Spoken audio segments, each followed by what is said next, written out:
আৰু গুৰুজনাই কৈছে তোমালোকৰ এইটোৱেই শেষবাৰ অৰ্থাৎ ৩ নম্বৰ বাৰ বুলি ভাবি হেন জানি ভকতিত তেজিও আলাস আউলকি মনুষ্য হুইবা এৰা ইটোৱাস। আকৌ মানুহৰ জন্ম পাম বুলি আমি ৰৈ থাকিব নালাগিব। এইটোৱেই শেষবাৰ বুলি ভাবি আমি এই সুযোগটো আমি ল'ব লাগিব। এই 7 দিনত যিসকলে ভাগৱত শ্ৰৱণ কৰিব, ভাগৱতৰ গুণ ভগৱন্তৰ গুণলীলা শ্ৰৱণ কীৰ্তন কৰিব, তেওঁলোকৰ অক্ষয় পুণ্য হ'ব। যিমানে কৃষ্ণক দিয়ে সেহিকে অক্ষয়, ইহাক নিবাক একো জনে নপাৰে। এই 7টা দিনৰ পুণ্য আমাক কোনেও নিব নোৱাৰে, ই আমাৰ লগত যাব। গতিকে এইটো অক্ষয় পুণ্য। আন কৰ্মে লগাইলে যতেক শিৱ হৈ বৃথা, জনমো বৃথা হৈ নুশুনয় কৃষ্ণ কথা। আমাৰ জন্মটো বিফল হৈ যাব যদি ঈশ্বৰৰ কথা শুনাৰ পৰা আমি নিজক বঞ্চিত হৈ থাকোঁ। সেইকাৰণে আমাৰ এই সত্ৰৰ এই যিটো আৰ্হি, এই যিটো আদৰ্শ, এইটো আটাইতকৈ প্ৰশংসনীয় আদৰ্শ হৈছে। বহুত সত্ৰ হয়তো অসমত আছে, কিন্তু এনেধৰণৰ 7 দিনীয়া কাৰ্যসূচীৰে ভগৱন্তৰ গুণলীলা শ্ৰৱণ কীৰ্তন মন্থন কৰাৰ মানে সকলো ঠাইতে এই সুবিধা নাথাকিবও পাৰে। গতিকে এইটো আমাৰ ভাবিব লাগিব বুলি কৈছে। ভাবেন ভৱতে সৰ্বম, ভাবিব পাৰিলে আমি সকলো আদায় কৰিব পাৰিম। ভাবেন দেৱ দৰ্শনম, ভাবিব পাৰিলে আমি দেৱতা দৰ্শন কৰিব পাৰিম। ভাবেন লভতে তস্মাৎ ভাৱ অৱলম্বন, আমি এই ধৰণৰ ভাল কাৰ্যসূচী কৰিবলৈ আমি মনতে ভাবিব লাগিব। গতিকে এইটো এটা ভাল আদৰ্শ হৈছে। এইটো আপোনালোকে জীয়াই থকালৈকে, এই সত্ৰ থকালৈকে এই কৰ্ম আঁচনি যাতে আপোনালোকে নেৰিব। এনেকুৱা যে এইবাৰ 3য় বাৰ্ষিকত ভৰি দিছে বুলি মোৰ উদ্যোক্তাৰ ফালৰ পৰা জানিব পাৰিছো। গতিকে আপোনালোকৰ এই কৰ্ম আঁচনিটো এনেকুৱাকৈ পৰিকল্পনা কৰিব যে আমি 25 বছৰ হলে জাক জমকতাই ৰূপালী জয়ন্তী উদযাপন কৰিম, আৰু 50 বছৰত ভৰি দিলে আমি সোণালী জয়ন্তী উদযাপন কৰিম, 60 বছৰত ভৰি দিলে আমি হীৰক জয়ন্তী উদযাপন কৰিম, 75 বছৰত ভৰি দিলে আমি মহাৰজত জয়ন্তী উদযাপন কৰিম, আৰু 100 বছৰত ভৰি দিলে আমি শতবাৰ্ষিকী উদযাপন কৰিম। কিন্তু 100 বছৰলৈকে আজি যিসকল উদ্যোক্তাৰ চিন্তাধাৰা, কায়িক মানসিক বৌদ্ধিক আৰ্থিক ত্যাগৰ দ্বাৰা আপোনালোকে 3টা বছৰে এই কাৰ্যসূচী লৈছে, সেই একে কিজন উদ্যোক্তা হয়তো 100 বছৰলৈ নাথাকিবও পাৰে, কিন্তু তেওঁলোক মৰিও অমৰ হৈ থাকিব। কাৰণ আমাৰ একাদশ স্কন্ধ ভাগৱতত এটা তথ্য দিছে যে কৃষ্ণ বৈকুণ্ঠ প্ৰয়াণ হোৱাৰ লগে লগে গোটেই দ্বাৰকা নগৰখন সাগৰত ডুব গ'ল, কিন্তু ৰুক্মিণী মন্দিৰটো আজি কুপতি সাগৰৰ মাজত জিলিকি আছে, আৰু সেই মন্দিৰ চাই অহা ভকতো আমি লগ পাইছো।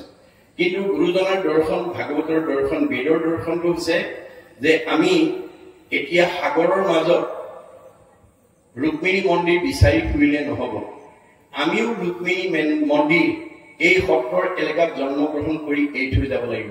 অৰ্থাৎ শ্ৰী শ্ৰী উত্তৰ বেদনা শংকৰদেৱ সত্ৰৰ এলেকাত জন্মগ্ৰহণ কৰি আপোনালোকে সত্ৰখনৰ কাৰণে, সমাজখনৰ কাৰণে, উঠি অহা প্ৰজন্মৰ কাৰণে, অনুষ্ঠানৰ কাৰণে, প্ৰতিষ্ঠানৰ কাৰণে কি ভাল আদৰ্শ এৰি থৈ গৈছে, সেই আদৰ্শই হ'ব আপোনালোকৰ ৰুক্মিণী মন্দিৰ। আজি শংকৰ মাধৱ আমাৰ মাজত কায়িকভাৱে নাই, আমাৰ মহাত্মা গান্ধী আমাৰ মাজত নাই, আমাৰ জ্যোতিপ্ৰসাদ আগৰৱালা নাই, ৰাভাদেৱ নাই, সুধাকণ্ঠ আমাৰ ভূপেন হাজৰিকা নাই।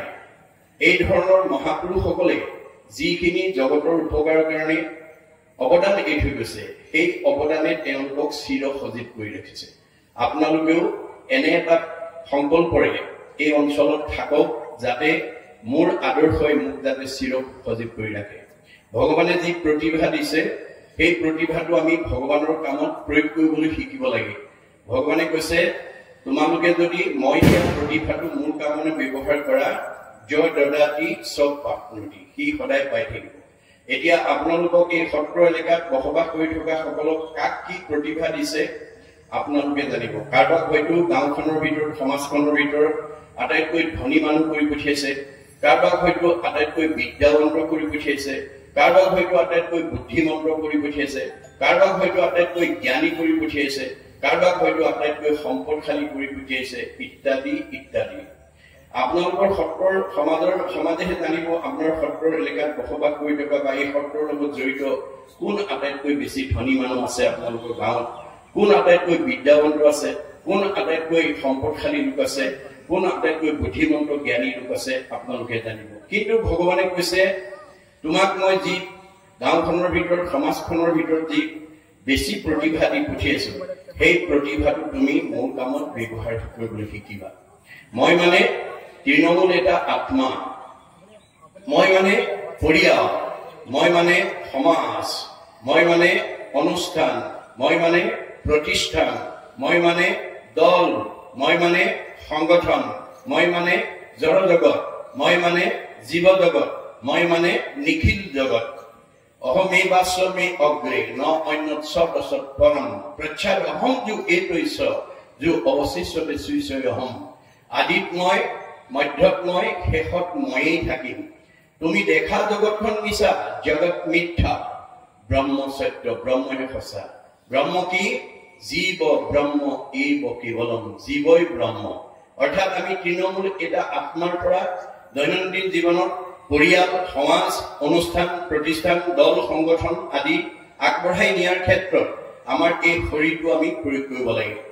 ভগৱানে কৈছে পৰোপকাৰায় ইদম শৰীৰম, তোমালোকক মই এই শৰীৰটো পৰৰ উপকাৰ কামত ব্যৱহাৰ কৰিবলৈ দিছো।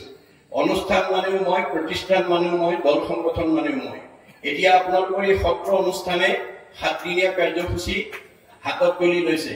এই 7টা দিনৰ কাৰ্যসূচী সৰ্বাংগ সুন্দৰ কৰি তুলিবৰ কাৰণে সত্ৰৰ লগত জড়িত যিসকল সেৱকে, ডেকা গাভৰু, আই মানে বাপ আদি যিসকলে কায়িক, মানসিক, বৌদ্ধিক, আৰ্থিকভাৱে ত্যাগ স্বীকাৰ কৰি অনুষ্ঠানটোৰ সৰ্বাংগ সুন্দৰৰ কাৰণে আত্মনিয়োগ কৰিব, তেওঁলোকৰ অক্ষয় পুণ্য হ'ব, অক্ষয় পুণ্য হ'ব। আৰু এই পুণ্য আমাৰ লগত যাব। গতিকে আমি এনেধৰণৰ শুভ কৰ্মত আত্মনিয়োগ কৰিবৰ কাৰণে আমাক কৈছে যে তোমালোকে মই দিয়া প্ৰতিভাটো যাতে মোৰ কামত প্ৰয়োগ কৰি তোমালোকে তৃণমূল এটা আত্মাৰ পৰা বিশ্ব ব্ৰহ্মাণ্ডৰ যাতে উপকাৰ কামত এই শৰীৰ, মন, বুদ্ধি তোমালোকে ব্যৱহাৰ কৰিব পাৰা। আপোনালোকে এই 7টা দিনত ভকত বৈষ্ণৱ সেৱা শুশ্ৰূষা ধৰিবৰ কাৰণে আৰু অনুষ্ঠানটো সকলো ফালৰ পৰা সৰ্বাংগ সুন্দৰ হ'বৰ কাৰণে যিসকলে হাতে কামে লাগি সহায় কৰি আছে তেওঁলোকৰ কি হ'ব? অক্ষয় পুণ্য হ'ব। পৰোপকাৰায় পুণ্যম। গতিকে এইটো এটা পুণ্য অৰ্জনৰ ডাঙৰ আঁচনি। এই আঁচনিটো সফল ৰূপায়ণ কৰিবৰ কাৰণে প্ৰত্যেকজনে চিন্তা কৰিব। মই কোনোবাই ভকতক মাতি আনি বহুৱাইছে, কোনোবাই চাহ একাপ দিছে, কোনোবাই তামোল এখন দিছে, কোনোবাই আদৰ সম্ভাষণেৰে সৈতে তেওঁক হাত ভৰি ভিতৰলৈ মাতি নিছে, ইত্যাদি ইত্যাদি। গতিকে এইটো ভকত ভগৱন্ত। এতিয়া কলি যুগত আমাৰ কাৰো সত্ৰ সমাজলৈ বা নামঘৰলৈ বা গৃহস্থী ঘৰলৈ স্বয়ং বৈকুণ্ঠ প্ৰতি আমাৰ ইয়ালৈকে নাহিব। কোন আহিব? হৰিৰ মূৰ্তিক হৰি ভক্তক দেখিবা, শক্তি অনুৰূপে তাৰ প্ৰীতি আচৰিবা। সমস্ত ভূততে আছে ভগৱান, সেই ভাবি সবাকো কৰিবা বহুমান। সকলোতে ভগৱান আছে, কিন্তু মূৰ্তিমন্ত হৈ ভকতত আছে। গতিকে এই ভকত ভগৱন্ত সদৃশ এই জ্ঞান কৰি আমি যাতে ভকত সেৱা কৰ্মত অনাগত দিনতো আমি শুদ্ধভাৱে আত্মনিয়োগ কৰি যাতে জন্ম জন্মান্তৰ কাৰণে আমি পুণ্য অৰ্জন কৰিব পাৰোঁ, তাৰ কাৰণে আমি গুৰুত্ব দিব লাগিব। আৰু এই কথাখিনি ক'বৰ কাৰণে যুগে যুগে ভগৱন্ত অৱতাৰ হৈ থাকিব। গতিকে আমাক গুৰুজনাই এই নিয়মখিনি আমাক দিছে, যিখিনি নিয়মৰ কথা আমি জানিলে আমাৰ এই মানৱ জীৱনটো আমি সুন্দৰভাৱে পৰিচালনা কৰিবৰ কাৰণে আমাক যিমানখিনি সম্বলৰ প্ৰয়োজন সমস্ত সম্বল মহাপুৰুষ গুৰুজনে আমাক দি থৈ গৈছে। গতিকে আমাৰ এই ভাগৱততেই আমাৰ জীৱনশৈলীৰ সমস্ত দিশ অন্তৰ্নিহিত হৈ আছে। আমি এই ভাগৱত পঢ়াৰ আন এটা উদ্দেশ্য হৈছে যে আমাৰ মন আৰু হৃদয়খনৰ কথা আমি যাতে ভাল কৰি বুজি পাব পাৰোঁ। আমি প্ৰত্যেক দিনে গা ধুই আমি আইনাখন চাবলৈ যাওঁ। কিয় যাওঁ বাৰু? আমাক গুৰুজনাই কৈছে যে তুমি জগ জীৱ তোমাক পুজিলে পাইয়া পোনাক যায়, যেন মুখ শ্ৰীক প্ৰতিবিম্ব মুখ দেখয় দৰ্পণ চাই। আমি আইনাখন কিয় চাওঁ?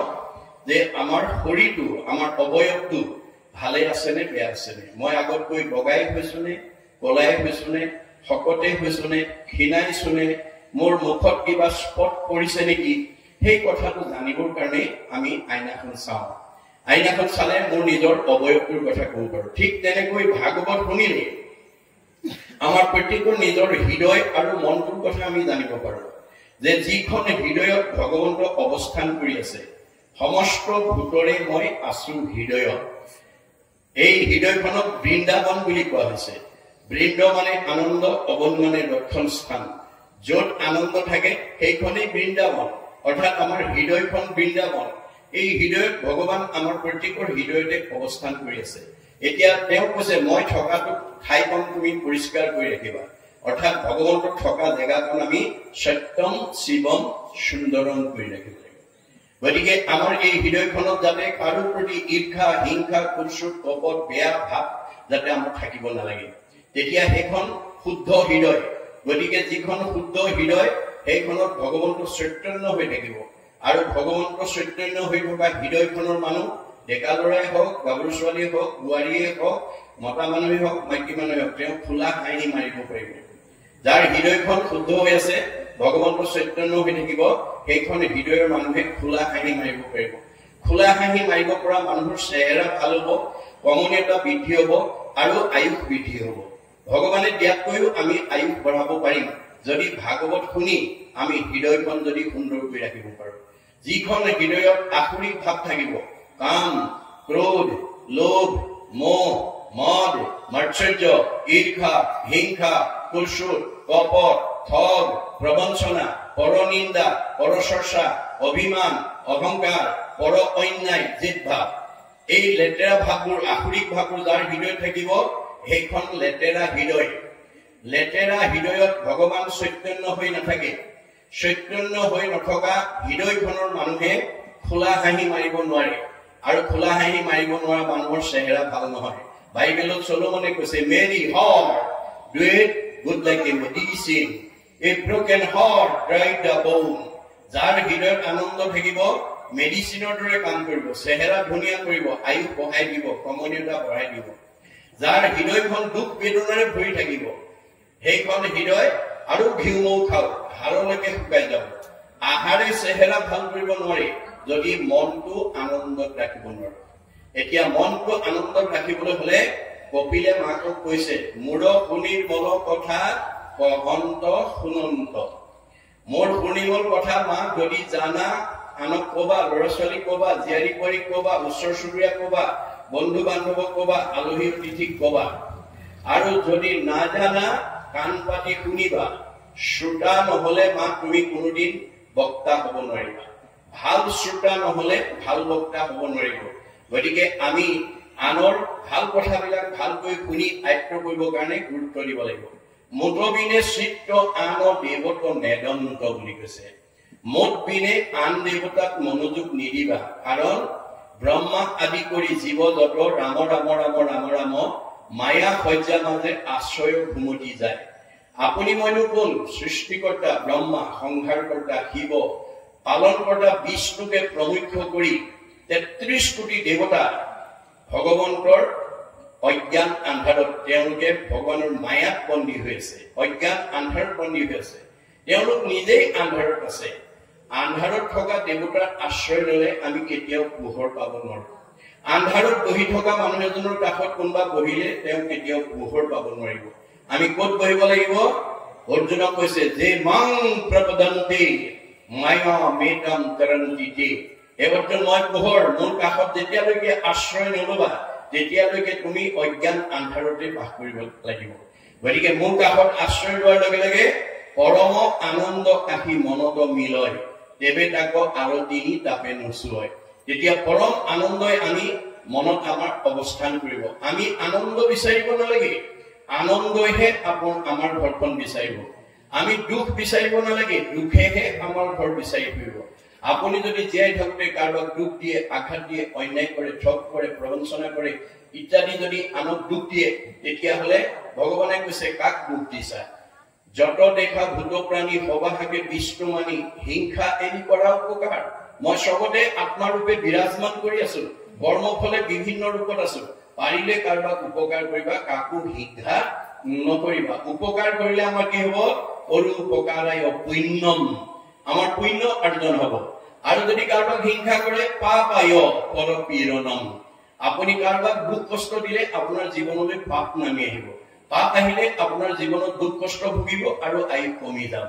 গতিকে ভাগৱত শুনি আমি সেই কথাখিনি যাতে আমি জানি ল'ব পাৰো, তাৰ কাৰণে আমি গুৰুত্ব দিব লাগিব। আমাৰ ভাৰতবৰ্ষত প্ৰথম ভাগৱত শুনিবলৈ কাৰণে কোনে বাধ্য হৈছিল? যিজনক ভগৱন্তই ভাৰতবৰ্ষৰ শ্ৰেষ্ঠ বৈষ্ণৱ ৰজা কৰি জন্ম দিছিল, যাৰ নাম আছিল পৰীক্ষিত। পৰীক্ষিতে ভাৰতবৰ্ষৰ এজন শ্ৰেষ্ঠ বৈষ্ণৱ ৰজা। বৈষ্ণৱ হৈও তেওঁ অভিশপ্ত হল, কাৰণ বৈষ্ণৱৰ যিটো বৈশিষ্ট্য ভগৱন্তই তেওঁক দিছিল সেইটো তেওঁ প্ৰয়োগ কৰিব নাজানিলে। বৈষ্ণৱৰ বৈশিষ্ট্য কি? সাধুৰ সেৱা, নাম ধৰ্ম কৰিবেক সাৰ। বৈষ্ণৱ বোলেও এই তত্ত্ব আছে যাৰ সাধু মহন্ত ভক্ত বৈষ্ণৱৰ প্ৰতি, জ্যেষ্ঠজনৰ প্ৰতি, জ্ঞানীজনৰ প্ৰতি যাৰ শ্ৰদ্ধা থাকিব আৰু নামৰ প্ৰতি যাৰ আস্থা থাকিব, সেইজন ডেকা ল'ৰাই হওক বা গাভৰু ছোৱালী হওক, বোৱাৰীয়ে হওক বা জীয়াৰীয়ে হওক, বাল্যই হওক বা বৃদ্ধই হওক, তেওঁ গুণত বৈষ্ণৱ। বৈষ্ণৱৰ দ্বিতীয় বৈশিষ্ট্য, এনেকৈ সংঘবদ্ধভাৱে বহি কোনো নাম প্ৰসংগ, পাঠ প্ৰসংগ, ধৰ্মালোচনী সভা, ভাগৱত ব্যাখ্যা আদি অনুষ্ঠানত বহিলে বৈষ্ণৱ গুণ সম্পন্ন ব্যক্তিয়ে কেতিয়াও গ্ৰাম্য কথা নাপাতে, বিষয়ৰ কথা নাপাতে, ধন টকা পইচাৰ কথা নাপাতে।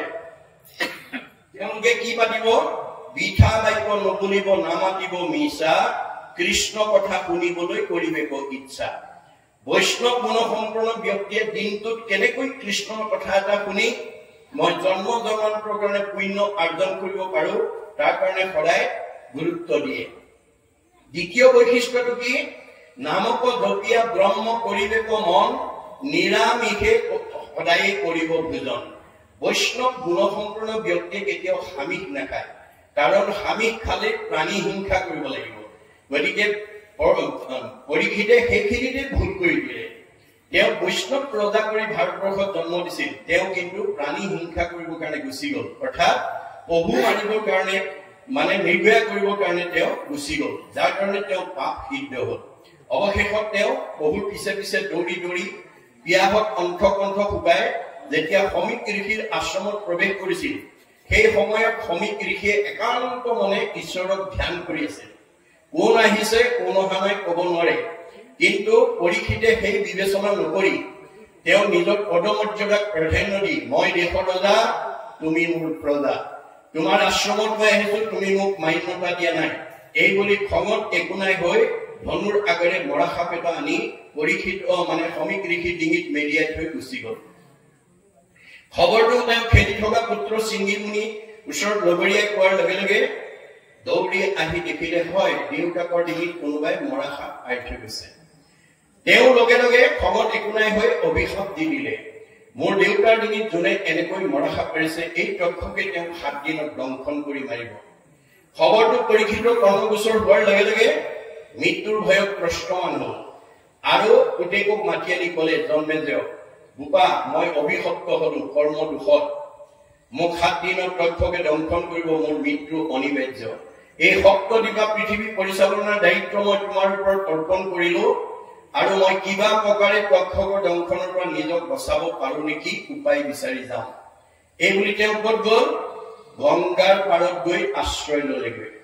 এতিয়া আমাৰ বিচাৰ্য বিষয় যে পৰীক্ষিতে যদি মৃত্যুৰ হাতৰ পৰা, কালৰ হাতৰ পৰা, তক্ষকৰ হাতৰ পৰা নিজক বচাবৰ কাৰণে যদি গংগাত আশ্ৰয় লব লগা হয়, আমি লব লাগে নে নালাগে, আৰু আমি 7 দিনে লম নে নাই, এই কথাটো আপোনালোকে উপলব্ধি কৰিব লাগিব। কি গংগা? নামেই গংগা, নামে নাতাৰিলে জীৱ আৰু কোনে তাৰে। আমাক নামে নতৰালে আমাক আৰু প্ৰণৰ উপায় নাই। গতিকে খবৰটো পোৱাৰ লগে লগে দেশৰ ৰাজ্যৰ দেৱঋষি, ৰাজঋষি, ব্ৰহ্মঋষি, ঋষিজ, গণ্য মান্য সকল আহি পৰীক্ষিতৰ সন্মুখত সমবেত হল। মৃত্যুৰ আগমুহূৰ্তত সকলোকে দেখাৰ লগে লগে ৰজাই প্ৰেৰণা পালে, সাহস পালে। এই কথাটো আমাক কি শিকাইছে? যে আপোনালোকৰ এই বেদনা সত্ৰৰ চাৰিও কাষত বসবাস কৰি থকা বিভিন্ন জাতি জনগোষ্ঠী, বিভিন্ন সমাজ, বিভিন্ন ধৰ্মাৱলম্বী, বিভিন্ন বংশৰ, বিভিন্ন পৰিয়ালৰ লোকে বাস কৰি থাকিব পাৰে।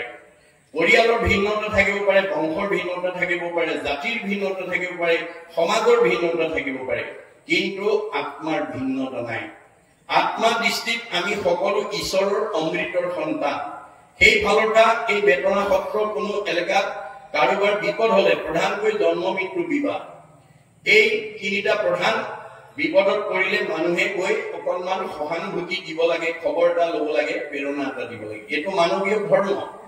গতিকে পৰীক্ষিতৰ সন্মুখত সকলো আহি সমবেত হোৱাৰ লগে লগে পৰীক্ষিতে প্ৰেৰণা পালে, সাহস পালে আৰু প্ৰশ্ন কৰিলে, কোৱা দেৱঋষি, কোৱা ৰাজঋষি, কোৱা ব্ৰহ্মঋষি, কোৱা ঋষিজ, কোৱা গণ্যমান্যসকল, মই কি কৰিলে তক্ষকৰ দংশনৰ পৰা নিজক বচাব পাৰিম? তেতিয়া ৰজাৰ প্ৰশ্ন শুনি সকলোৱে নিজা নিজা অভিমত আগবঢ়ালে। কোনোৱে কলে তপ কৰা, কোনোৱে কলে জপ কৰা, কোনোৱে কলে যজ্ঞ কৰা, কোনোৱে কলে দান কৰা, কোনোৱে কলে তীৰ্থ কৰা, কোনোৱে কলে স্নান কৰা। নানা ঋষিৰ নানা মত, নানা ঋষিৰ নানা মতে পৰীক্ষিতৰ মৃত্যু ভয় আঁতৰ কৰিব নোৱাৰিলে।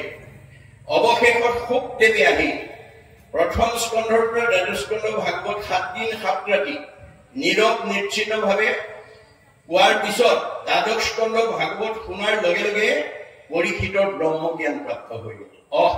মই ইমান সময় যিটো মৰিম বুলি ভাবি আছিলো তাৰ দেখোন মৃত্যুৱেই নাই। অৰ্থাৎ আমাৰ জীৱৰ মৃত্যু নাই। মৃত্যু কাৰ আছে? দেহৰেহে জন্ম জনম মৰণ। আমাৰ দেহটোহে জন্ম মৃত্যু আছে। জীৱৰ কি আছে? সংস্কাৰ আৰু গতি আছে। আমাৰ গতিটো কেনেকুৱা? আমাৰ গীতাত কৈছে, যেন যুগে তৃণ পাইলে এৰয় অপৰ, জীৱৰ দেহৰ জানা সেহি পতন্তৰ। আমাৰ দেহত থকা জীৱটো শ্ৰেণী যুগৰ লগত তুলনা কৰিছে। শ্ৰেণী যুগে যেনেকৈ মুখৰ আগত আন এডাল বন নোপোৱালৈকে পিছৰডাল এৰি নিদিয়ে, আমাৰ দেহত থকা জীৱটোৱে আন এটা দেহ নোপোৱালৈকে এইটো দেহৰ পৰা ওলাই নাযায়। যেন নৱ বস্ত্ৰক পুৰুষে পিন্ধে আগ, পুৰাতন বস্ত্ৰ পাছে কৰে পৰিত্যাগ। আপুনি ফটা চোলা এটা পিন্ধি আছিল, নতুন এটা পোৱাৰ লগে লগে পুৰণাটো পেলাই যেনেকৈ আমি নতুনটো পিন্ধো, আমাৰ দেহত থকা জীৱটোৱেও নতুন এটা দেহলৈ এইটো দেহৰ পৰা ওলাই গুচি যায়।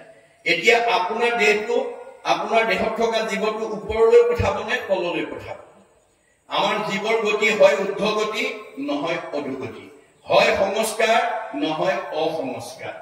গতিকে আজিৰ দৰে এই ধৰণে যদি প্ৰতি বছৰে আপোনালোকে এই সত্ৰত যদি ভাগৱত শ্ৰৱণ কৰে, তেতিয়াহ'লে পৰীক্ষিতৰ দৰে আমাৰ জীৱ সংস্কাৰ হৈ যাব। সংস্কাৰী জীৱই জীয়াই থাকোঁতে শান্তি পাব আৰু মৰিলে সদগতি পাব।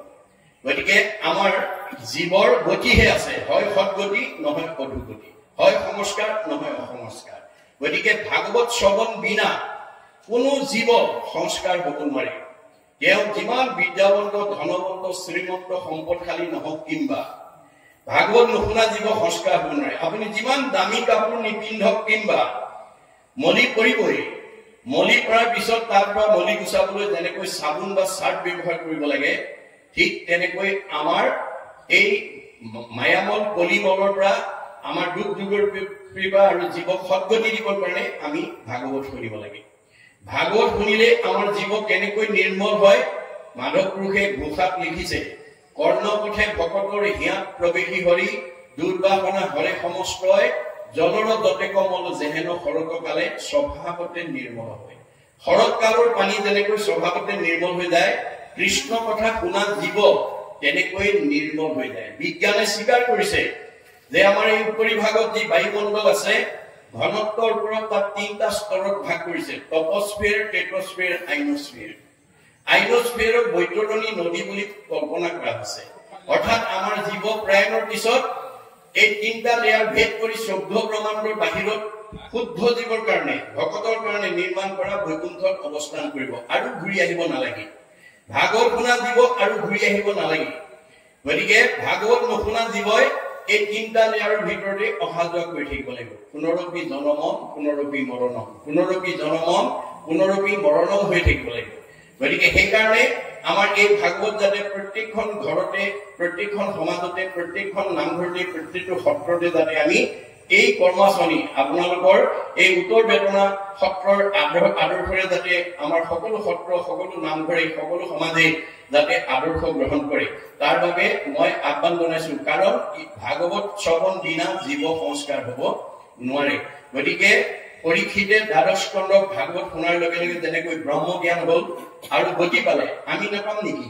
এই কথাটো আমাৰ বিশ্বাস লৈ আনিব লাগিব গতিকে আপুনি ব্যক্তিগত জীৱনত হওক পাৰিবাৰিক জীৱনত হওক সাংসাৰিক জীৱনত হওক সামাজিক জীৱনত হওক আমি যদি এই ভাগৱত প্ৰথম স্কন্ধৰ পৰা দ্বাদশ স্কন্ধ শুনাৰ সৌভাগ্য ল'ব পাৰো আমাৰ জীৱয়ো পৰম গতি লাভ কৰিব গতিকে এই কাৰণে মহাপুৰুষ গুৰুজনাই এই মহান অৱদান আমাক দি থৈ গৈছে শুকদেৱে আহি পৰীক্ষিতক এই দ্বাদশ স্কন্ধৰ ভাগৱত শুনাই দিয়াৰ লগে লগে তেওঁ পৰম গতি পালে গতিকে আমিও পাম এই বিশ্বাস আমাক লাগিব আৰু এতিয়া দশম স্কন্ধৰ এইটো অধ্যায়ত শুকে পৰীক্ষিত কোৱাৰ চলৰি আমাক কি ক'ব বিচাৰিছে যে আমাৰ পৰীক্ষিতৰ যেনেকৈ 7 দিন আছে আমাৰো প্ৰত্যেকৰে 7 দিনেই আছে দেওবাৰৰ পৰা শনিবাৰলৈকে সোমবাৰৰ পৰা শুক্ৰবাৰ মানে ৰবিবাৰলৈকে যিটো দিনতে জন্ম নহওক যিটো দিনকে নহওক তাৰ পিছৰ দিনকেইটা আমাৰ এসপ্তাহ হয়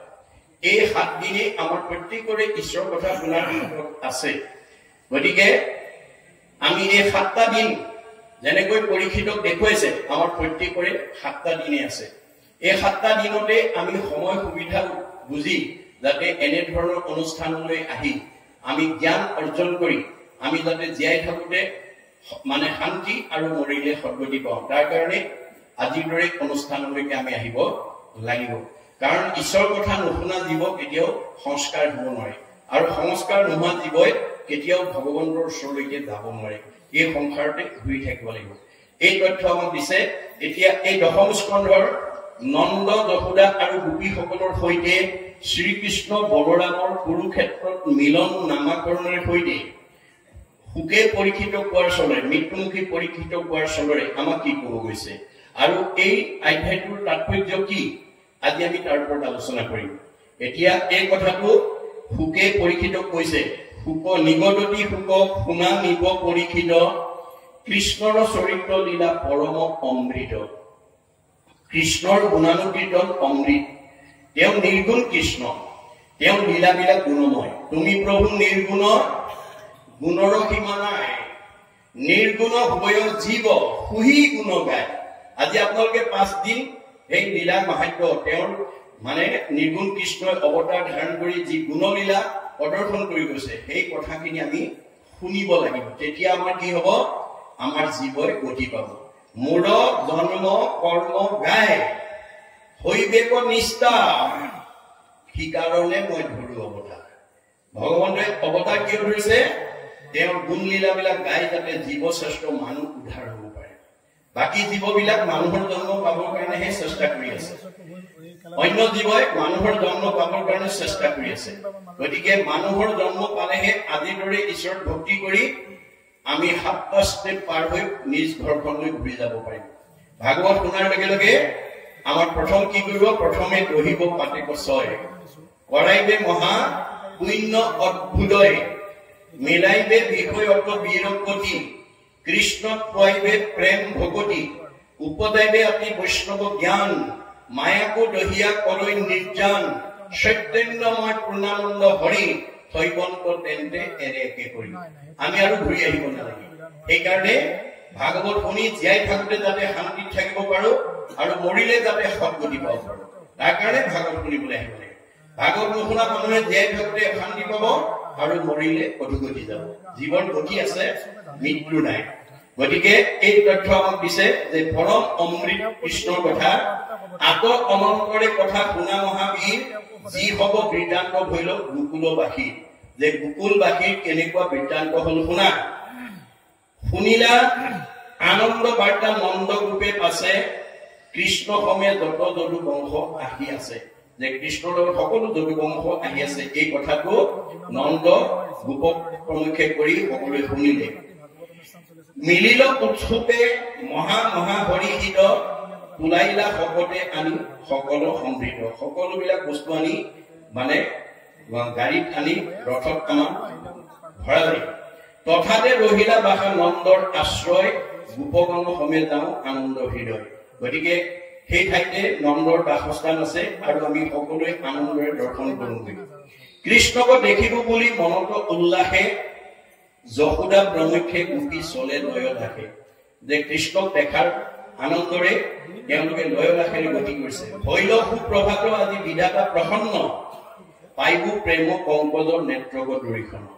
গতিকে আজি এই গোকুলবাসীয়ে যেনেকৈ চিন্তা কৰিছে আমি প্ৰত্যেকেই এই কথাটো অনুভৱ কৰিব লাগিব। কিয় যে আজি আমাৰ সুপ্ৰভাত, আজি শুভ দিন, যিটো দিনত আমি ভকতৰ সংগত বহি ঈশ্বৰৰ গুণান কীৰ্তন শুনিম।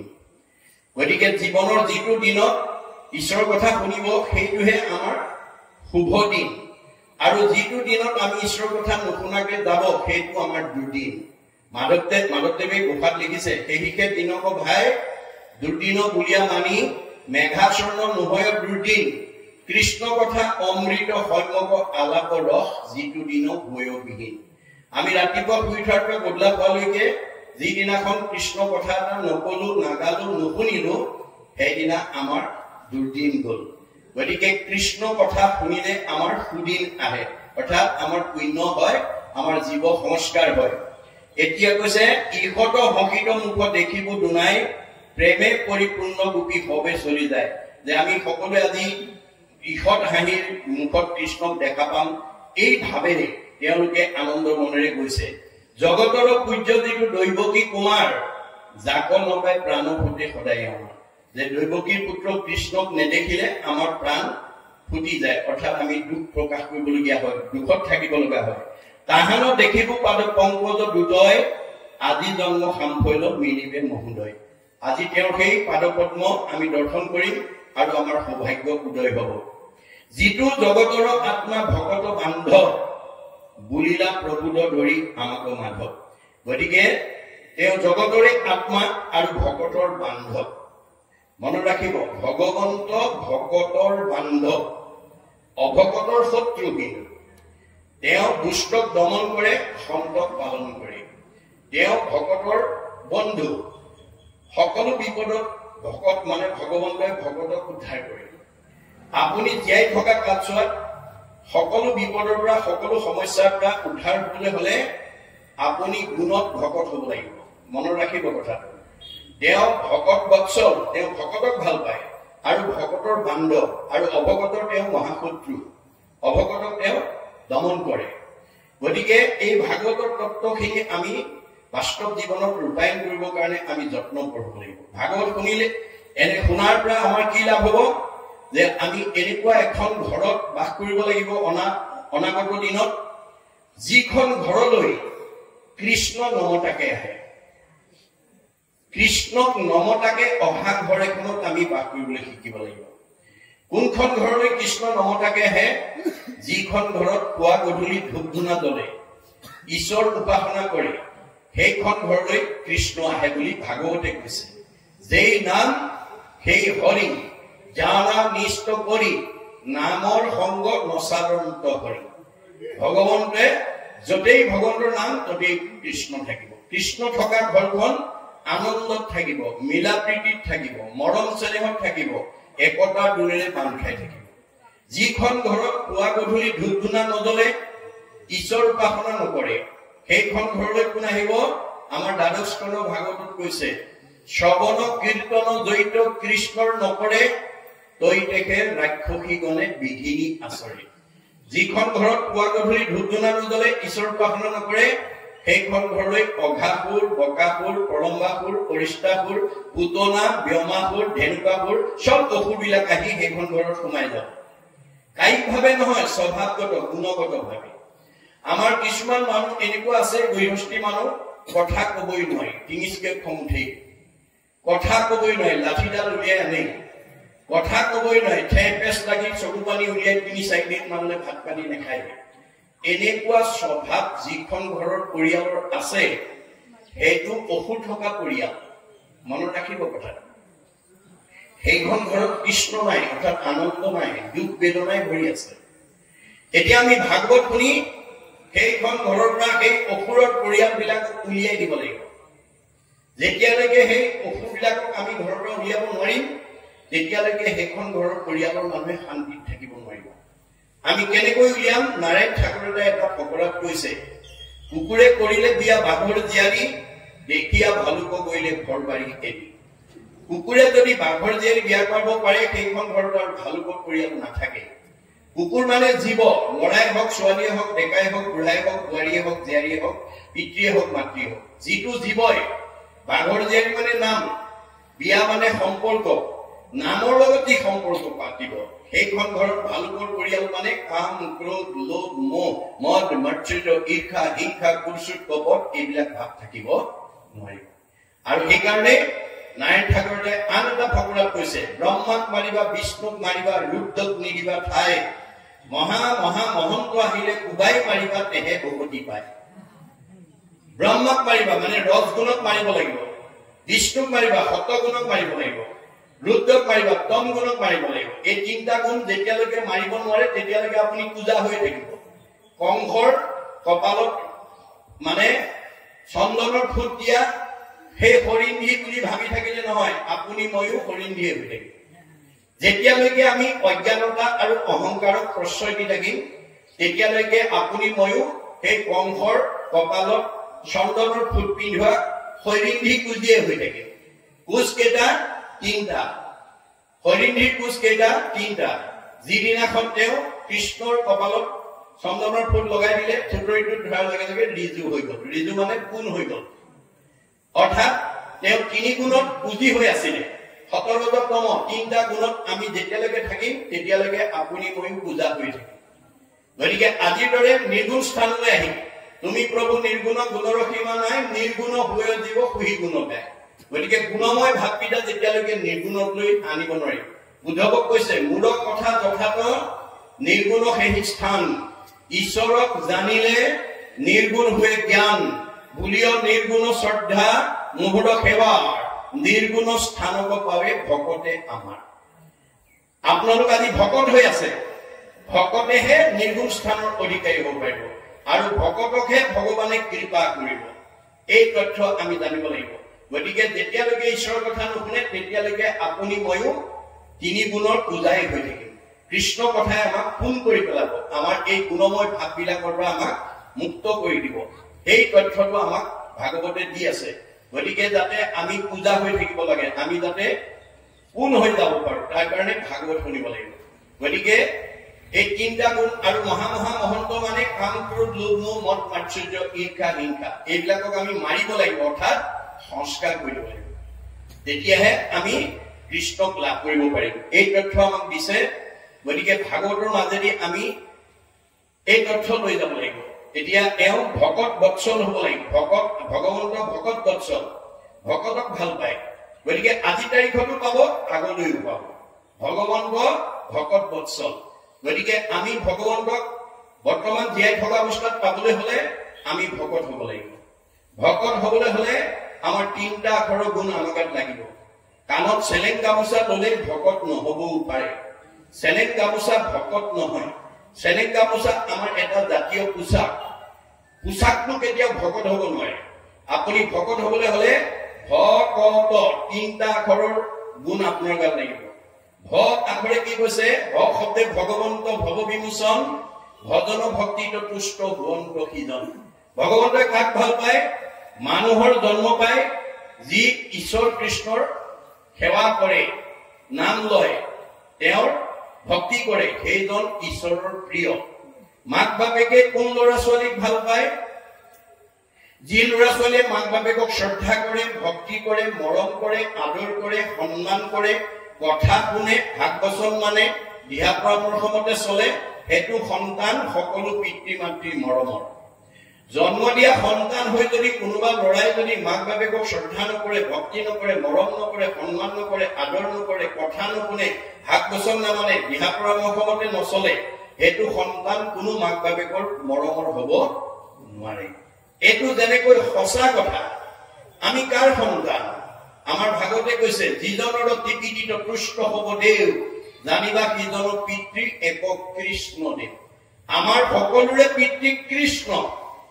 সেই কৃষ্ণক আমি কেনেকৈ পূজা কৰিব লাগে ভাগৱতত কৈছে, সেই কৃষ্ণ পুজিবে দ্ৰব্য লাগে মাত্ৰ নাম, তেবে নৰে লভে ধৰ্ম মুখ্য অৰ্থ কাম। তেতিয়া আমাৰ চতুৰ্বৰ্গ ইয়াতে আমাৰ সাধন হৈ যাব। মনত ৰাখিব কথাটো।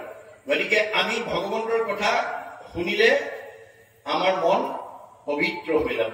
গতিকে আমাৰ প্ৰথম কথাটো হল যে আমি কাৰ সন্তান যিজনৰ অতি পিতৃত তুষ্ট হব দেৱ জানিবা সিজন পিতৃ একক কৃষ্ণ দেৱ আমাৰ সকলোৰে পিতৃ কৃষ্ণ সেই কৃষ্ণ পুজিবে দ্ৰব্য লাগে মাত্ৰ নাম দেৱে নৰে লভে ধৰ্ম মুখ্য অৰ্থ কাম তেতিয়া চতুৰ্বৰ্গ সাধন হৈ যাব আৰু সেই নাম আমি কাৰো পৰা ধাৰ কৰিব নালাগে হিয়াৰ মাজে নামৰ ভাণ্ডাৰ মুখে বাজ হয় আমি মুখেদি মাত্ৰ বাজ কৰিব লাগে হাজাৰ নাম প্ৰত্যেকৰ হৃদয়তে ভগৱন্তই পঞ্জীভূত কৰি ৰাখিছে মাধৱদেৱে কৈছে ৰাম কৃষ্ণ নাম যিটো সদায় ফুৰে গায় সদায় মংগল তাৰ অমংগল নাই যোৱাৰ মুখত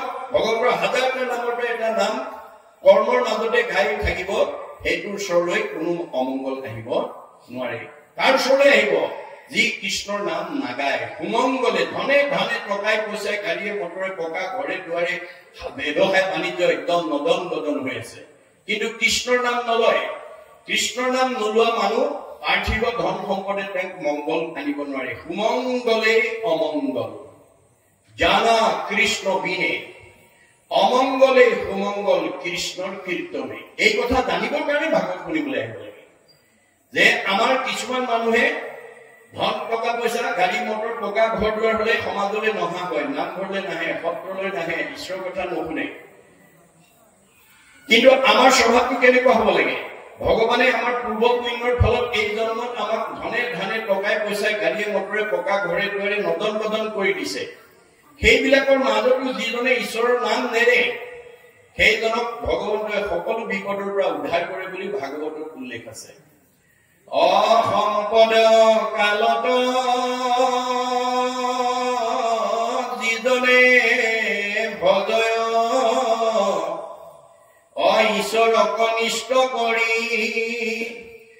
তাৰ অমংগল সকলে গুচয় তাক ৰক্ষা কৰে হৰি সকলো থাকোতেও যি ঈশ্বৰৰ নাম লয় তেওঁ সকলো বিপদৰ পৰা উদ্ধাৰ কৰে কিন্তু আমাৰ স্বাভাৱিকতে কি হয় ধন ধান টকা পইচা গাড়ী মটৰ পকা ঘৰ দুৱাৰ হলে আমি ঈশ্বৰৰ নাম নোলোৱা হওঁ কিন্তু ভগৱানে কৈছে তাকো মই লবলৈ বাধ্য কৰাই দিম কেনেকৈ এনেকুৱা এটা বেমাৰ দি দিম যিটো ডাক্তৰ চিকিৎসা কৰি ভাল নহব সেইদিনা কিন্তু তেওঁ মোক মাতিবলৈ বাধ্য হব কি বুলি পাৰ কৰা ৰঘুনাথ সংসাৰ সাগৰে বিপদত পৰি যিজনে ঈশ্বৰৰ নাম লয় সেইজনক ঈশ্বৰে ভাল নাপায় ভাগৱতত কৈছে আপদ কালত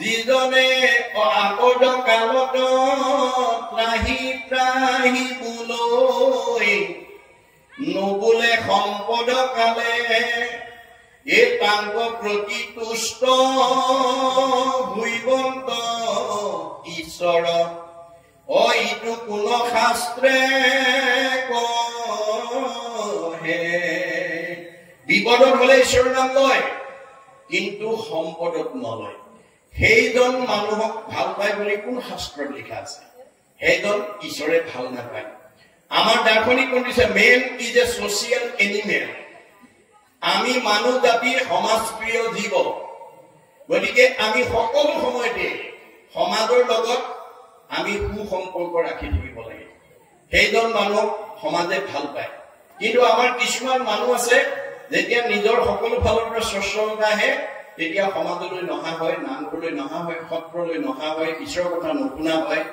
কিন্তু তেওঁ যেতিয়া ঘৰত বিপদ হয় তেতিয়া কিন্তু সমাজ বিচাৰে গতিকে বিপদত পৰিলে সমাজ বিচাৰে সম্পদৰ সমাজৰ লগত সম্পৰ্ক নাৰাখে সেইজন কেতিয়াও সমাজৰ প্ৰিয় হব নোৱাৰে সকলো সময়তে সুখে দুখে মুখে জনো চাৰে ৰাম নাম সেইজন ঈশ্বৰৰ প্ৰিয় আৰু সকলো সময়তে সমাজৰ লগত সম্পৰ্ক ৰখাজন সমাজৰ প্ৰিয় সমাজে যাক ভাল পাব ঈশ্বৰে তাক ভাল পাব সমাজে যাক বেয়া পাব ঈশ্বৰে তাক বেয়া পাব এই কথা আমাৰ ভাগৱতে দেখুৱাই আছে ক শব্দে কৃষ্ণ ভজি পবিত্ৰ পৰম আত্মাক দেখন্ত কৃষ্ণ সমস্ত দেশন ক আখৰে কি কৈছে আত্মা দৃষ্টিত আমি সকলো সমান দেহ দৃষ্টিত আমাৰ পাৰ্থক্য আছে, মতা আছে, মাইকী আছে, বগা আছে, ক'লা আছে, ওখ আছে, চাপৰ আছে, শকত আছে, ক্ষীণ আছে, আপোন আছে, পৰ আছে, চোট আছে, বৰ আছে।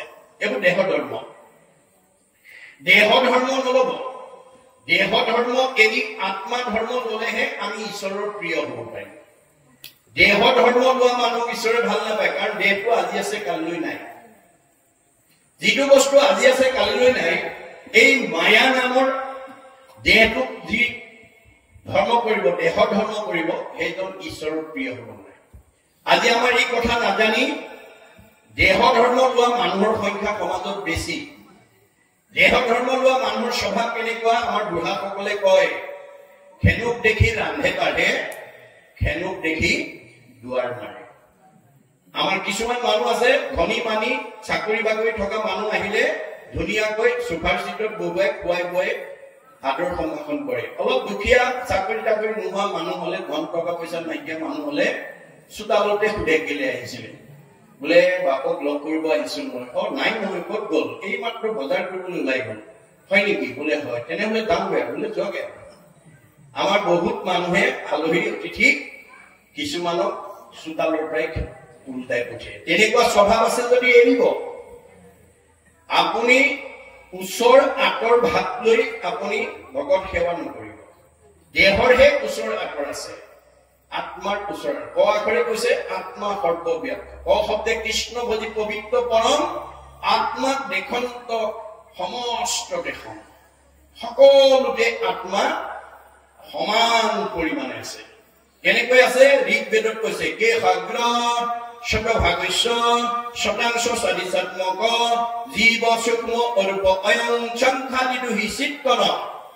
আমাক যদি কোনোবাই সোধে পৰম ব্ৰহ্মৰ অংশ আমাৰ দেহ জগতত কিমান পৰিমাণে আছে, ঋগ্বেদক দোহাই দি ক'ব লাগিব যে চুলিৰ আগ এডাল 10,000 ভাগ কৰি এভাগ ললে যিমান সূক্ষ্ম অণু হয়, সিমান সূক্ষ্ম অনুৰূপে গুৰি পৰুৱাত যিমান, হাতীটোতো সিমান, বুঢ়া মানুহত যিমান, কেঁচুৱা ল'ৰাটোও সিমান, শাহুৱেকত যিমান, বোৱাৰীয়েকতো সিমান। আত্মাৰ পাৰ্থক্য নাই। আত্মা সৰ্বত্ৰতে সমান, দেহৰহে পাৰ্থক্য আছে। গতিকে এই দেহ ধৰ্ম এই আত্মা ধৰ্ম নোলোৱালৈকে আপুনি এই সংসাৰ চক্ৰত ঘূৰি থাকিব লাগিব। পুনৰপি জনমম পুনৰপি মৰণম, পুনৰপি জনমম। কাৰণ আপুনি মায়া ধৰ্ম লৈছে। মায়া ধৰ্ম লোৱা চেকা থকা জীৱক কেতিয়াও ঈশ্বৰৰ ঠাইলৈ যাব নিদিয়ে। গতিকে আমি ক আখৰৰ তত্ত্ব বুজি আত্মধৰ্ম ল'ব লাগিব। প্ৰত্যেকজনী শাহুৱে বোৱাৰীয়েকক ভাবিব লাগিব আত্মা দৃষ্টিত এওঁ মোৰেই ছোৱালী। আৰু প্ৰত্যেকজনী বোৱাৰীয়ে ভাবিব লাগিব আত্মা দৃষ্টিত শাহু মোৰেই মাতৃ। এই ধাৰণাটো যিদিনাখন আমাৰ যিখন ঘৰৰ শাহু বোৱাৰীৰ মাজত হ'ব, সেইখন ঘৰত শাহু বোৱাৰীৰ মাজত কেতিয়াও মনোমালিন্য হ'ব নোৱাৰে। যিদিনালৈকে শাহুৱেকে দেহ ধৰ্ম লৈ এইজনী মোৰতো ছোৱালী নহয়, আমুকৰহে জীয়েক, আৰু যিদিনালৈকে বোৱাৰীয়েকে শাহুৱেকক এওঁতো মোৰ মাতৃ নহয়তো, এওঁ আমুকৰহে মাতৃ, এই দেহ ধৰ্ম লৈ থাকিব, সেইদিনালৈকে শাহু বোৱাৰীৰ মাজত মনোমালিন্য হৈ থাকিব। মনত ৰাখিব কথা। আৰু সেইদিনালৈকে শাহুৱেকে বোৱাৰীয়েকক মনত দুখ দি আনন্দ ল'ব বিচাৰিব। কেতিয়াবা আকৌ কোনো পৰিয়ালত বোৱাৰীকে আকৌ শাহুৱেকক মন কষ্ট দি পেলাই আনন্দ ল'ব বিচাৰিব। এইটো স্বভাৱ যদি আছে আজি ইয়াতে এৰিব। মনত ৰাখিব কথা। কোনো শাহুৱে নাভাবিব মই বোৱাৰীক মন কষ্ট দি মই আনন্দ পাইছো। ভগৱানে কৈছে কাক দিছা? চবতে ময়ে আছো। যত দেখা ভূত প্ৰাণী সবাহাকে বিষ্ণু মানি, হিংসা এৰি কৰা উপকাৰ। মই চবতে মই আছো। মোকেই দুখ দিবা, মোকেই আঘাত দিবা, মোকেই অন্যায় কৰিবা, মোকেই ঠগিবা, মোৰেই সীমা ঠেলিবা, আকৌ মই তোমাক ভালে ৰাখিব লাগে। এইটো নহব। ভাগৱত শুনি এই নিয়ম এৰিব লাগে। এই বেয়া এৰি ভাল ল'বৰ কাৰণে ভাগৱত শুনিবলৈ আহিব। বেয়া এৰি ভাল লোৱাটোৱেই বৈজ্ঞানিক দৃষ্টিভংগী। ভাগৱত নুশুনা কোনো বিদ্যাৱন্ত, ধনৱন্ত, শ্ৰীমন্ত, সম্পদশালী কোনো ব্যক্তিয়ে প্ৰকৃত মানুহ হিচাপে সমাজত পৰিচিত হ'ব নোৱাৰিব আৰু ঈশ্বৰৰ প্ৰিয় হ'ব নোৱাৰিব। মনত ৰাখিব কথা। আমাক বাহ্যিক শিক্ষা বিদ্যা ঐশ্বৰ্য সম্পত্তিয়ে আমাৰ জীৱক সদ্গতি দিব নোৱাৰে, দেহক ৰোগমুক্ত কৰি ৰাখিব নোৱাৰে, মনত শান্তি দিব নোৱাৰে। যদি সঁচা অৰ্থ দিলেহেঁতেন সব ধনী মানুহবোৰ, সব বিদ্যাৱন্ত মানুহবিলাক, সব সম্পদ মানুহবিলাক সদায় হাঁহি থাকিলে তেওঁলোকৰ পাৰিবাৰিক কোনো অশান্তি নহ'লেহেঁতেন, দেহত কোনো অসুস্থতাই বিৰাজ কৰিব নোৱাৰিলেহেঁতেন। কিন্তু এতিয়া যদি আমি চাওঁ, বহুত ধনৱন্ত, বহুত ধনী মানুহ, বহুত জ্ঞানী মানুহ, বহুত শিক্ষিত মানুহ, বহুত সম্পদশালী মানুহ, মুখত হাঁহি নাই, অন্তৰত শান্তি নাই। কিহে পালে বাৰু তেওঁলোকক? সব থাকিও, ধনে ধানে টকাই পইচাই গাড়ীয়ে মটৰে টকা ঘৰে দুৱাৰে সব থাকিও যাৰ মুখত হাঁহি নাই, যাৰ অন্তৰত শান্তি নাই, তেওঁ কিহে পালে বাৰু? আমাৰ মাধৱদেৱে কৈছে, আন যত হবে নিচা, ভক্তিৰ অভাৱে। আমি যেতিয়ালৈকে নবিধ ভক্তিৰ আশ্ৰয় ল'ব নোৱাৰিম, পাৰ্থিৱ ধন টকা পইচাই আমাৰ জীৱক শান্তি দিব নোৱাৰে আৰু সদ্গতি দিব নোৱাৰে। সেইকাৰণে ভাগৱত পঢ়িবলৈ আহিব। ভাগৱতত জীৱনশৈলীৰ সমস্ত দিশ ইয়াত সন্নিৱিষ্ট কৰি ৰাখিছে। মাতৃৰ গৰ্ভত এটা জীৱ স্থিতি লোৱা দিনৰ পৰা মাকে কি খাব লাগিব, কি খাব নালাগিব, কি কৰিব লাগিব, কি কৰিব নালাগিব, কলৈ যাব লাগিব, কলৈ যাব নালাগিব, প্ৰমুখ্য কৰি মৃত্যু পৰ্যন্ত সমস্ত নিয়ম ভাগৱতত বান্ধি দিছে। ভাগৱতত 8 প্ৰকাৰ সদাচাৰ কথা মনত লিপিবদ্ধ কৰি থৈছে। 8 প্ৰকাৰ সদাচাৰ মনত ৰাখিব। কায়ৰ সদাচাৰ, বাক্যৰ সদাচাৰ, মনৰ সদাচাৰ, গমন সদাচাৰ, শৌচ সদাচাৰ, অন্ন সদাচাৰ, স্নান সদাচাৰ, শয়ন সদাচাৰ। এই 8 প্ৰকাৰ সদাচাৰ যি মানি চলিব, সি সুস্থ হৈ থাকিব, তাৰ মন আনন্দিত হৈ থাকিব, পৰমায়ু বৃদ্ধি হ'ব। আৰু এই 8 প্ৰকাৰ যি সদাচাৰ নামানিব, তাৰ মনত দুখ বেদনাই খাই ল'ব, শৰীৰত বেমাৰ আজাৰ হ'ব আৰু আয়ুস কমি যাব। আমি আয়ুস বঢ়াবও পাৰো, আয়ুস কমাবও পাৰো। আমাৰ শৰীৰটো সুন্দৰ কৰি ৰাখিব পাৰো, আমাৰ শৰীৰটো সোনকালে ভাঙি পেলাব পাৰো। আমাৰ মহাপুৰুষ দুজনাৰ দিনত কেইবাজনো আটা পুৰুষে তেওঁলোকৰ ওচৰতে আহি ভাগৱত পাঠ ব্যাখ্যা শুনিছিল। কিন্তু তেওঁলোকৰ এটা চাৰিত্ৰিক বৈশিষ্ট্য আছিল, গুৰুতকৈ শিষ্য জ্ঞান, খুচৰি খুচৰি লৈ জ্ঞান। নজনা কথাবিলাক সব মহাপুৰুষ দুজনৰ পৰা শিকি ললে। শিকাওঁতা মাধৱদেৱ 107 বছৰ জীয়াই থাকিল, শিকাওঁতা শংকৰদেৱ 120 বছৰ জীয়াই থাকিল।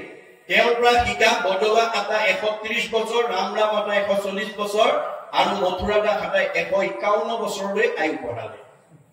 এই উপৰঞ্চি বয়সবিলাক কৰিব পালে। ভগৱন্তই আমাক 100 বছৰহে দিছে। মনুষ্যৰ আয়ুষত বৰিষ সংখ্যা, অৰ্ধেক বিফলে যায় জানিবা নিদ্ৰা, বিংশতি বৰিষ দায়ী কোমলন্তে, নেয়দশ বৰিষ ধনক উপাৰ্জন্তে, বৃদ্ধকালে যাই শেষ বৰিষ বিংশতি, একো কাৰ্য সাধিবাক নাহিকে ভগতি, শৰীৰকো পীৰে ব্যাধি চক্ষুৱে নাকলে, আশা পাশে বান্ধিয়া গৃহত থাকে কালে। গতিকে আমাক কি কৈছে? হেন জানি শিশু হব, এৰা আন কৰ্ম, ধৰিও কুমাৰ কালে ভাগৱত ধৰ্ম। এই ভাগৱত ধৰ্ম, ভক্তি ধৰ্ম, নাম ধৰ্ম আমি ল'ৰা ছোৱালীক সৰুৰ পৰাই শিকাব লাগিব। ল'ৰাটো স্কুললৈ যাত্ৰা কৰি ওলাইছে, ছোৱালীজনী স্কুললৈ ওলাইছে, মাক দেউতাকে চকু দিব লাগিব। মাজনী স্কুল যোৱা, বোকা স্কুল যোৱা, হয়, কৃষ্ণ বুলি কৈ যাবা, ৰাম বুলি কৈ যাবা। ককা বহি আছে, ককা সেৱাতে কৰি যোৱা। আইতা আছে, আইতাক সেৱাতে কৰি যোৱা। ককাক আইতাক নাই, মাক দেউতাক আছে, মাকে কব দেউতাক সেৱাতে কৰি যোৱা। দেউতাকেও কব মাকো সেৱাতে কৰি যোৱা। এই নীতি শিক্ষা আমি ল'ৰা ছোৱালীক সৰুৰ পৰা দিব লাগিব। যিটো ল'ৰাই যাত্ৰা কালত কৃষ্ণ বুলি কৈ যাব, যিটো জনে যাই নাম উচৰি, তাৰ পাছে পাছে ভ্ৰমন্ত হৰি। বৎসক স্নেহ যেন ধেনু ধাৱে, ভজিও জানি হেন হৰি পাৱে। গাইজনীয়ে পোৱালীটো যেনেকৈ মুখৰ আগত শিয়াল কুকুৰে আক্ৰমণ কৰিব নোৱাৰাকৈ লৈ যায়, যাত্ৰা কালত কৃষ্ণ বুলি কৈ যোৱা জীৱটোক ভগৱন্তই তেনেকৈ ৰক্ষণাবেক্ষণ দিয়ে। একচিত্ত মনে যিটো মহাজনে ফুৰে গুণনাম সুঁৱৰি, তাক ৰক্ষা কৰি ফুৰয় সদায়, হাতে কৌমদকী ধৰি। কৌমদকী মানে গদা, গদা মানে নাম, নামে ৰক্ষণাবেক্ষণ দিয়ে। এই নীতি শিক্ষা আমি ভাগৱতৰ পৰা বুটলি নি আমাৰ নিজৰ গৃহস্থক লৈ আমি প্ৰৱৰ্তন কৰিব লাগিব। প্ৰত্যেকখন ঘৰতে পুৱা গধূলি ধূপ ধূনা জ্বলাই ঈশ্বৰৰ উপাসনা কৰাৰ পৰিৱেশ লাগিব আমাৰ। প্ৰত্যেক ঘৰতে পুৱা গধূলি ধূপ ধূনা জ্বলাই ঈশ্বৰৰ উপাসনা কৰাৰ কোনো গুৰুগৃহ আমাক লাগিব। মই ভবা নাই যে আপোনালোকৰ এই বেতনা উত্তৰ শ্ৰী শ্ৰী উত্তৰ বেতনা সত্ৰৰ কোনো গৃহস্থী ঘৰত আজি তাৰিখলৈকে ঈশ্বৰ উপাসনা কৰা জেগা নাই বুলি মই ভবা নাই। যদি কিবা কাৰণত আজি তাৰিখলৈকে কাৰোবাৰ ঘৰত পুৱা গধূলি ধূপ ধূনা জ্বলাই ঈশ্বৰ উপাসনা কৰা জেগাটো নাই, অহাকালিৰ পৰা ঘৰৰ ভিতৰতে অকণমান আছুতীয়া জেগা আৰবে দি হলেও, ঠগী এখনত গুণমালা বা কীৰ্তন ঘোষা এখন থৈ হলেও ল'ৰা ছোৱালীকেইটাক লৈ পুৱা গধূলি ধূপ ধূনা জ্বলাই ঈশ্বৰ উপাসনা কৰিব। আৰু কব শইকীয়া বাপৰ দৰে, বৰা বাপৰ দৰে, হাজৰিকা বাপৰ দৰে, গগৈ বাপৰ দৰে, পাঠক বাপৰ দৰে মোৰো ধুনীয়া গুৰুকী অকণমান বনোৱাৰ হেঁপাহ আছে। পিছে এইকেইটা অভাৱৰ কাৰণে মই কৰা নাই। প্ৰভু কৃপা কৰি তুমি মোৰ মনৰ বাঞ্ছা পূৰণ কৰিব। বছ ভগৱানে সিমানেই বিচাৰে। সমস্ত ভূতৰে মই আছো হৃদয়ত, সকলোৰে হৃদয়ত আছে। কিয়? যা দৃষ্টি ভাৱনা জৈছ সিদ্ধি ভগৱতী তাত দৃষ্টি। যোনে যেনেকৈ বিচাৰে তাক তেনেকৈ মনৰ বাঞ্ছা পূৰণ কৰিবৰ কাৰণে হৃদয়তে আছে। ভগৱন্ত কল্পতৰু বৃক্ষ, মনত ৰাখিব। ভগৱন্ত কল্পতৰু, ভাগৱত কল্পতৰু, ভকত কল্পতৰু, পাৰিজাত কল্পতৰু। কল্পতৰু কাক কয়? যি বিচাৰে তাকে পায়। যি বিচাৰে তাকে পোৱাৰ গুণটো যিজোপা গছত আছে সেইজোপাই কল্পতৰু বৃক্ষ। গতিকে কল্পতৰু বৃক্ষৰ এটা বৈশিষ্ট্য আছে, ভাগৱতত উল্লেখ কৰিছে। কল্পতৰু বৃক্ষ যদি সবাতো সমান, মাগন্তা জনক মাত্ৰ দেই ফলদান। ভগৱন্ত আপোনাৰ হৃদয়তে আছে, যি বিচাৰে তাকে দিব, কিন্তু আপুনি নিবিচাৰিলে নিদিয়ে, নিবিচাৰিলে নিদিয়ে। বিচৰাৰ নিয়মবিলাক ভাগৱতত বান্ধি দিছে, যাৰ কাৰণে আজি আমাৰ বহুত নৱ দম্পতি সকলে বাঞ্ছিত ফলৰ পৰা বঞ্চিত হৈ আছে। কিয়? তেওঁলোকে বিচাৰিব জনা নিয়মেই নাজানে। ভাগৱত শুনিবলৈ নাহে, ভাগৱত নপঢ়ে, ভাগৱততহে চবত লিখা আছে। আজি এই অনুষ্ঠানটোলৈ 60 বছৰ পিছৰ ওপৰৰ সকলতকৈ আমাৰ এই অঞ্চলৰ ডেকা গাভৰু নৱ দম্পতি বিলাক বেছিকৈ আহিব লাগে। কিয়? ঋষিমুনিয়ে কৈছে যে যিসকল আজি ডেকা গাভৰু হৈ আছে, কালিলৈ তেওঁলোকে সংসাৰ কৰিব লাগিব। এইটো প্ৰকৃতিৰ নিয়ম। কিন্তু কি কাৰণে সংসাৰ কৰিব লাগে, এই কথা আজি আমাৰ ডেকা গাভৰু বা উঠি অহা প্ৰজন্মই নাজানে। প্ৰশ্ন কৰিছে ঋষি, কিম অৰ্থে বিবাহম, আমি কিয় বিয়া পাতিব লাগে? আজি ডেকা গাভৰুৱে নাজানে, বহুত ডেকা গাভৰুৱে নাজানে কিয় বিয়া পাতিব লাগে। ঋগ্বেদত কৈছে অথ পুৰুষস্তাৱত সৰ্ব জব জায়ং বিন্দতে, জব জায়ং বিন্দতে অথ প্ৰজায়তে তহি সৰ্ব ভৱতি। বিয়া কিয় পাতিব লাগে? এই শ্ৰী শ্ৰী উত্তৰ বেতনা সত্ৰ, শংকৰদেৱ সত্ৰৰ এলেকাত থকা গৃহস্থী বিলাকে আমাৰ পিতৃ মাতৃয়ে যি পৰিয়ালক লৈ বসবাস কৰি আছে, কালৰ অতৰ্কিত গতিত আমাৰ হাতৰ পৰা পিতৃ মাতৃ গুচি যোৱাৰ পিছত সেই পিতৃ মাতৃ নিজৰ নিজৰ বংশ সেই ঘৰত অনাগত দিনত এৰি থৈ যাবৰ কাৰণে আমি পুত্ৰ কন্যা জন্ম দিবৰ কাৰণে বিয়া পাতিব লাগে। কি অৰ্থে বিবাহম? পুত্ৰাৰ্থে বিবাহম। কিয় বিয়া পাতিব লাগে? পুত্ৰ কন্যা জন্ম দিবৰ কাৰণে বিয়া পাতিব লাগে। কি অৰ্থে পুত্ৰম? কি কাৰণে পুত্ৰ লাগে? পুণ্যাম নৰকে তাৰৈতে ইতিহি পুত্ৰাহ। পুণ্যাম নৰকৰ পৰা পিতৃ মাতৃক উদ্ধাৰ কৰিবৰ কাৰণে পুত্ৰ কন্যা জন্ম দিব লাগে। পুণ্যাম নৰক 84 নৰকৰ ভিতৰত আটাইতকৈ দুখ লগা নৰকখনৰ নাম হৈছে পুণ্যাম নৰক। এইখন আমাৰ পিতৃ মাতৃ জীৱনলৈ কেতিয়া আহিব? 60 বছৰৰ পিছত। এটাৰ পিছত এটাৰ পিছত এটাকৈ আমাৰ পিতৃ মাতৃ জীৱনলৈ কালৰ অতৰ্কিত গতিত পুণ্যাম নৰক নামি আহিব। আজি দেখা কিচকিচিয়া চুলি কেইডাল 60 বছৰৰ পিছত লাহে লাহে মৰা পাতৰ দৰে বগা হবলৈ ধৰিব। এমাইলৈকে দেখা দৃষ্টি শক্তি কমি যাব, শ্ৰৱণ শক্তি কমি যাব, কমনীয় দেহা খুতুৰা খুতুৰ পৰিব, টান টান বস্তু চুবা দাঁতকেইটা খুলুক ধুলুক হব, যাওঁ বুলিলে যাওঁ, খাওঁ বুলিলে খাওঁ বোলা দেহাটোৰ মুখৰ আগত জীয়াৰী বোৱাৰী পুতেকে এমুঠি নিদিলে খাবলৈ নোপোৱা। সেইদিনাখন আমাৰ জন্ম দিয়া পুত্ৰই বৃদ্ধ পিতৃ মাতৃক সেৱা শুশ্ৰূষা মৰম চেনেহ লালন পালন কৰিব লাগিব। কিন্তু কোন পুত্ৰই কৰিব? আমাৰ 10ম স্কন্ধ ভাগৱতত কৃষ্ণই কৈ থৈছে যে পুত্ৰেও তৰাইবি বুলি শুনি আছা শাস্ত্ৰ, বৈষ্ণৱ পুত্ৰক লাগি বুলি আছে মাত্ৰ। পুত্ৰই পিতৃ মাতৃক উদ্ধাৰ কৰিব, সেৱা শুশ্ৰূষা কৰিব বুলি শাস্ত্ৰত আছে, কিন্তু বৈষ্ণৱ পুত্ৰ জন্ম দিব লাগিব। অবৈষ্ণৱ পুত্ৰ যদি উপজে বংশত, স্বৰ্গ হন্তে পিতৃটো পেলাবই নৰকত। আজি যদি অবৈশ্য পুত্ৰ জন্ম দিয়ে তেতিয়ালে আজি আপোনালোকে দেখিছে বহুত পিতৃ মাতৃয়ে ল'ৰা ছোৱালীক পঢ়াই শুনাই কাৰোবাক ডক্টৰেট উপাধি দিছে, কাৰোবাক ডাক্তৰ, কাৰোবাক ইঞ্জিনিয়াৰ, কাৰোবাক প্ৰবক্তা, কাৰোবাক অধিবক্তা, কাৰোবাক বুদ্ধিজীৱী, জ্ঞানী, মানি বহুত উচ্চ পদস্থ বিষয়ত চাকৰি কৰাৰ যোগ্যতা দিছে। কিন্তু ভাগৱতৰ দৰ্শন আপোনালোকৰ সত্তৰ এলেকাৰ লোকৰ দৰে বহুত ঠাইত এই আদৰ্শ নোপোৱাৰ কাৰণে পুথিগত ডিগ্ৰী পাইছে, কিন্তু ভাগৱতৰ দৰ্শন নোপোৱাৰ কাৰণে সেই সকল উচ্চ শিক্ষিত পুত্ৰই, সেই সকল বহুত উচ্চ পদস্থ বিষয়ত চাকৰি কৰা সন্তানে আনতো দূৰৰ কথা নিজৰ জন্মদাতা পিতৃ মাতৃক বৃদ্ধ বয়সত সেৱা শুশ্ৰূষা মৰম চেনেহ লালন পালন কৰাৰ বিপৰীতে বৃদ্ধাশ্ৰমলৈ পঠাই দিছে। কিন্তু দশম স্কন্ধ ভাগৱতত কৃষ্ণই পুলকংশক বধ কৰি অন্ধকাৰ কাৰাগাৰৰ পৰা বসুদেৱ দৈৱকীক উলিয়াই আনি দীঘলটি কৰি তুতি কৰি কৈছে, হে পিতৃ মাতৃ, তোমালোকে মোৰ কাৰণে বহুত দুখ কষ্ট পালা। মই মানৱ জীৱনৰ 100টা বছৰত তোমালোকৰ সেই ঋণ পৰিশোধ কৰিব নোৱাৰো। কিন্তু এনে স্থলত পুত্ৰ হোৱা যিটো পিতৃ মাতৃ জন্মিলেকো দেহ পুখিলেকো অনুদিন শতেক বৎসৰে সিটো পুত্ৰে তাৰ খুজিবে নপাৰে ঋণ। যি পিতৃ মাতৃয়ে জন্ম দি আমাক এই বিশ্ব সংসাৰ দেখালে, আমাৰ মানৱ জীৱনৰ 100টা বছৰত আমি তেওঁলোকৰ ঋণ পৰিশোধ কৰিব নোৱাৰো।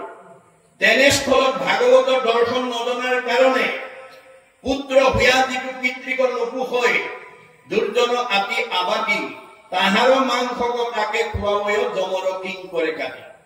কোনোবা ল'ৰা ছোৱালীয়ে যদি বৃদ্ধ পিতৃ মাতৃক সেৱা শুশ্ৰূষা মৰম চেনেহ নকৰি যদি অৱহেলা কৰে, অনাদৰ কৰে, তেতিয়াহ'লে তেওঁ ইমান দুখী হ'ব লাগিব যে তাৰ মাংস কাটি কাটি জম কি কৰে চাকি কম। অকল সিমানেই নহয়, বৃদ্ধ পিতৃ মাতৃ গুৰু বন্ধুজন নপুষে পিতৃ পুত্ৰক নিঃশ্বাস কাঢ়ন্তে জীৱনতে থাকোঁতে জানিবা সিটো মৃত কম। গতিকে বৃদ্ধ পিতৃ মাতৃক সেৱা শুশ্ৰূষা মৰম চেনেহ নকৰি অনাদৰ কৰা পুত্ৰ যদিও উশাহ নিশালৈ জীয়াই আছে, জীয়াতে মৰা।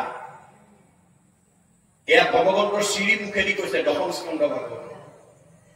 গতিকে আমি যাতে জীয়াতে মৰা সন্তান হিচাপে সমাজত পৰিচিত হ'ব লগা নহয়, আৰু জীয়াতে মৰা সন্তান যাতে জন্ম দিব লগা নহয়, তাৰ কাৰণে আমি আগতীয়াকৈ ভাগৱত শুনি ল'ব লাগিব। ভাগৱত শুনিলে আপুনি যেনেকুৱা পুত্ৰ বিচাৰে তেনেকুৱাই দিব। ভগৱন্তই কৈছে, ল'ৰা লাগিলে ল'ৰা দিম, ছোৱালী লাগিলে ছোৱালী দিম। মই তোমাৰ হৃদয়তে আছো, সমস্ত ভূতৰে মই আছো হৃদয়ত। কিয় আছো? তোমাৰ ভাৱনা পূৰণ কৰিব কাৰণে আছো। যত দৃশ্যি ভাৱনা জয়িছ সিদ্ধি ভৱতি তাত দৃশ্যি। আপোনাক ল'ৰা লাগিলে ল'ৰা দিব, ছোৱালী লাগিলে ছোৱালী। ভগৱানে নিজেই কৈছে ভাগৱত। কিন্তু আজি আমাৰ ডেকা ল'ৰা গাভৰু ছোৱালী উঠি অহা প্ৰজন্মই ভাগৱতৰ কথাই নাজানে, নুশুনে, নপঢ়ে। কেনেকৈ জানিব? আপোনাৰ নিয়ম নজনাজনক তেওঁ একো নিদিয়ে, নিয়ম মতে যাব লাগিব। নিয়ম বান্ধি দিছে। আমাৰ 24 ঘণ্টাত অস্ত্ৰ পোহৰ, এটা পোহৰত 3 ঘণ্টাকৈ পৰে। এই 8টা পোহৰত আমাৰ উঠি অহা দম্পতীয়ে কোনটো পোহৰত সৃষ্টি কাৰ্যত আগবাঢ়িলে নিজৰ মনৰ বাঞ্ছা পূৰ্ণ কৰিব পাৰিব, তাৰ নিয়ম বান্ধি থোৱা আছে। সূৰ্য উদয়ৰ পৰা সূৰ্যাস্তলৈ 4 পোহৰ, আৰু সূৰ্য অস্ত যোৱাৰ পৰা সূৰ্য পুনৰোদয় হোৱালৈ 4 পোহৰ।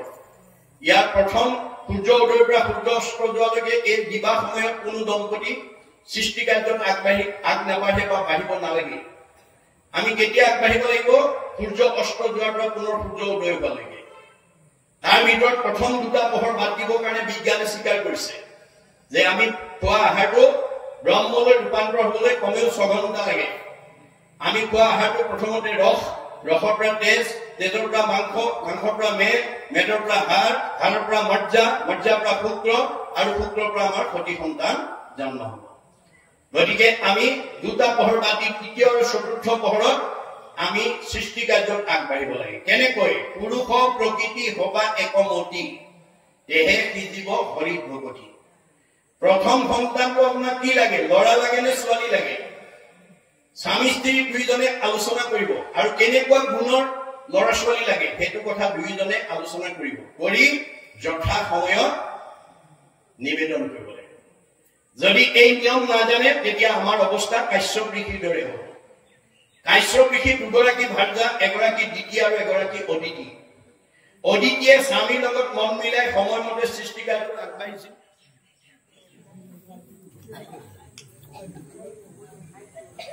অদিতিয়ে সৃষ্টিকাৰ্যত স্বামীৰ লগত একমনা হৈ আগবাঢ়িছিল কাৰণে সকলো দেৱতা সন্তান জন্ম দিলে।